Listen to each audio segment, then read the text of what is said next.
Mango का season ख़त्म होने से पहले पहले ना आपने इस रेसिपी को ज़रूर ट्राई कर लेना है। तो आज मैं बना रही हूँ मैंगो चीज़ केक, और इतनी आसान रेसिपी है ना ये कि बनाना भी कोई मुश्किल नहीं है और इतनी टेस्टी बनेगी ना कि आपने ट्राई किया ना तो आपको मज़ा ही आ जाएगा। तो सबसे पहले हमें क्रीम चीज़ के लिए ना पनीर रेडी करना है।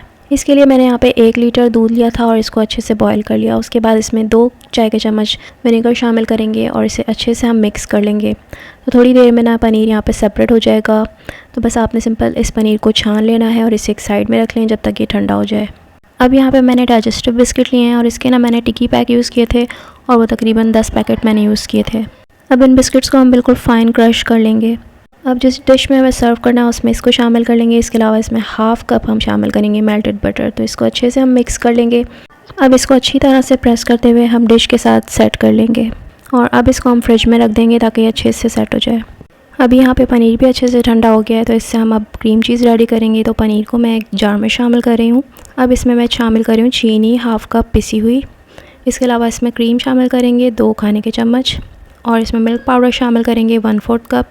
इसके अलावा 1 खाने का चम्मच इसमें मक्खन शामिल करेंगे और थोड़ा सा हाफ़ टी स्पून इसमें नमक शामिल करेंगे। तो अब इसको हम ब्लेंड करते जाएंगे और साथ साथ क्रीम हमें शामिल करनी है। तो इसकी कंसिस्टेंसी को आप देखते जाइएगा और फिर ही क्रीम शामिल कीजिएगा। तो मैंने तकरीबन हाफ़ पैकेट ना ये क्रीम शामिल की थी और ये देखें इसकी कंसिस्टेंसी कुछ इस तरीके से रेडी हुई है। तो हमें इसी तरह से इसको थिक रखना है। तो बस इसको अब एक हम बोल में निकाल लेंगे और इसको मैं थोड़ी देर के लिए फ्रिज में रख दूँगी।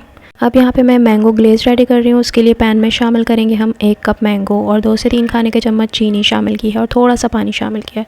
तो बस अब इसको मिक्स करते हुए अच्छा सा पका लेंगे जब तक ये मिक्सचर थोड़ा सा थिक और स्टिकी सा हो जाए। तो यहाँ पे मैंगो ग्लेज़ हमारा रेडी हो गया है। इसको हम साइड में रख लेंगे और ठंडा हो जाने देंगे। अब जो क्रीम चीज़ हमने रेडी की थी उसमें हम 1 कप मैंगो चंक्स शामिल करेंगे और इसे अच्छे से ब्लेंड कर लेंगे। अब जो बिस्किट की बेस रेडी की थी उसके ऊपर इसको डालेंगे और अच्छे से इवनली स्प्रेड कर लेंगे। अब जो मैंगो ग्लेज़ हमने रेडी किया था उसको भी इसके ऊपर से डाल लेंगे। तो बस अब इसको फ्रिज में रख देंगे और इसे अच्छा से ठंडा हो जाने के बाद सर्व करेंगे। बहुत ही इजी ये रेसिपी और इतने लजीज ये बनकर तैयार हुई थी ना कि मैं आपसे यही कहूँगी कि एक दफ़ा तो इस रेसिपी को आपने ज़रूर ट्राई करना है।